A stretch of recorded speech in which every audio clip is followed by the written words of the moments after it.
আসসালামু আলাইকুম সুপ্রিয় কৃষি উদ্যোক্তা ভাইয়েরা, আশা করি প্রত্যেকে ভালো আছেন।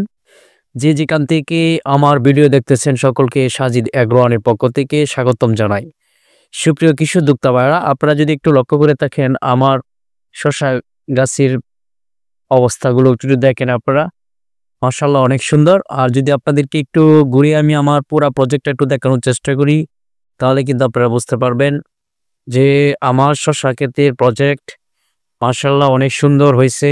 একটু যদি আপনাদেরকে আমি শসা গাছের ব্রাঞ্চগুলো দেখাই, দেখেন একদম টকটক করতেছে।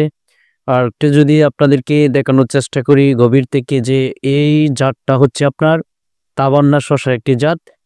এই জাতটা আমি এই বছর প্রথম চাষ করেছি। এটা আপনার শীতকালীন একটি জাত। আপনারা প্রত্যেকেই জানেন যে আমি জায়ান্ট কুইন শসা ২-৩ বছর যাবৎ করতেছি। এবছরও করেছি ছোট্ট একটি প্রজেক্ট, ওটা প্রায় ১ বিঘার মতো। ওটা আপনার আজকে ৩-৪ পাতা হইছে। এটা আমি অবশ্যই আপনাদেরকে ভিডিও দিব, কিন্তু কাজের স্বল্পতার অভাবে আমি আপনাদেরকে ভিডিও দিতে পারতেছি না। এই যে এটা হচ্ছে আমার আপনার তাবান্না একটি শসার প্রজেক্ট। এটা মাশাআল্লাহ অনেক সুন্দর হইছে। গাছগুলা মাশাআল্লাহ অনেক আপনার সুন্দর। আমি যদি আপনাদেরকে একটু ফলনের দিক দিয়ে যদি এটা আপনাদের দেখাতে চাই, তাহলে অবশ্যই আপনারা দেখতে পারবেন। আপনারা যদি একটু আমার শসা গাছগুলাতে লক্ষ্য করে থাকেন, তাহলে দেখতে পারবেন প্রত্যেকটা গাছের গোড়া যদি একটু আপনাদেরকে দেখানোর চেষ্টা করি, অনেক মোটা হইছে, অনেক মোটা। আর অনেক মোটা, এই যে দেখেন। আর ব্রাঞ্চগুলোও কিন্তু অনেক মোটা হইছে। আর আমি যদি আপনাদেরকে ফলনের দিক দিয়ে দেখানোর চেষ্টা করে থাকি, তাহলে দেখতে পারেন একদম গোড়া থেকে ফলন চলে আসছে। এই যে শসা, এই যে দেখেন এখানে ব্রাঞ্চ থেকে একটা শসা বের হইছে, তার সাথে কিন্তু আরেকটা শসা বের হইছে। তারপরে একটু যদি আমি দেখানোর চেষ্টা করি, এই যে দেখেন এই শসাগুলা কিন্তু আপনার সেটআপ হওয়া শুরু করে দিয়েছে।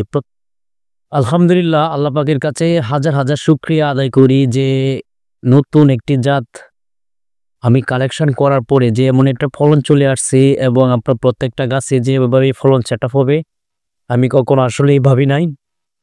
আপনি যদি একটু লক্ষ্য করে থাকেন, তাহলে কিন্তু বুঝতে পারবেন কি পরিমাণ শসার ফলন সেটআপ হচ্ছে। এই ফলনটা কিন্তু আপনার সেটআপ হবে এখান থেকে। যার একটা ফলন আছে, তারপরে আপনারা যদি দেখেন এই যারটা এখানে কিন্তু ভিতরে কিন্তু আরেকটা ফলন আছে। ভিতরে এই যে ফুলটা দেখা যাচ্ছে, এটার সাথে কিন্তু ছোট্ট একটি ফলনও বের হইছে, এই যে ছোট্ট।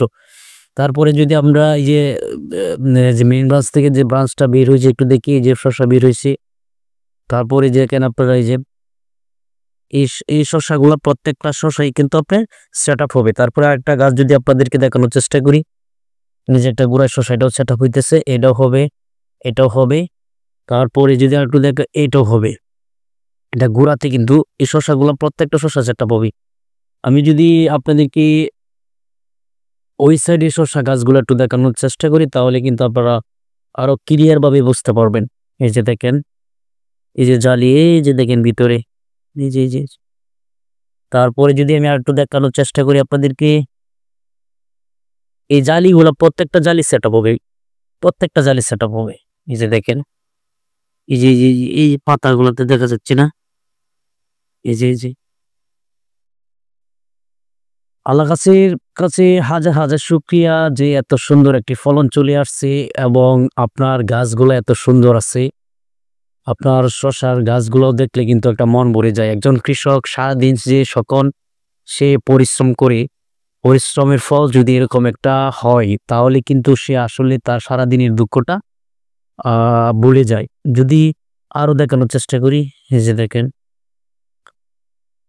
আপনি গোড়াতে যদি ১ থেকে ১.৫ কেজি শসা হারভেস্ট করতে পারেন, তাহলে কিন্তু আপনার সবটাই কিন্তু আপনি এগিয়ে যাবেন।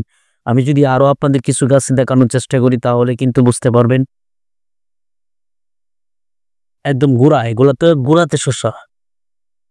এই যে দেখেন, সুপ্রিয় কৃষি উদ্যোক্তা ভাইয়েরা, আমি কিন্তু আপনাদেরকে এই বিষয়টা কিন্তু আরো আগেই আপনাদেরকে বলছি যে আপনারা যদি শসা চাষ করতে চান, তাহলে অবশ্যই কিন্তু আপনারা জাতগুলা ভালো সিলেকশন করবেন। তাহলে কিন্তু আপনারা শসা চাষ করে কিন্তু ভালো একটা রেজাল্ট পাওয়ার আশা আছে। কারণ আপনারা যদি শসা চাষ করে যদি জাতগুলা যদি আপনারা ভালো নির্বাচন না করতে পারেন, তাহলে কিন্তু এখান থেকে আপনারা বেনিফিট পাবেন না। কারণ আপনারা জাতি যদি সিলেকশন ভুল করে থাকেন তাহলে কিন্তু আপনারা এখান থেকে অবশ্যই ক্ষতিগ্রস্ত হবেন।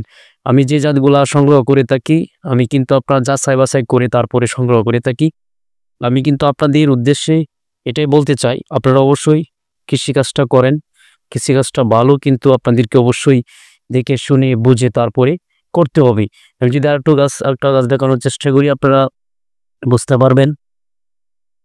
এই যে দেখেন, এই যে দেখেন। সকলে ভালো থাকবেন, সুস্থ থাকবেন। আজকে এই পর্যন্তই। আগামীতে অন্য কোনো ভিডিও নিয়ে আপনাদের সামনে হাজির হওয়ার চেষ্টা করব। আল্লাহ হাফেজ।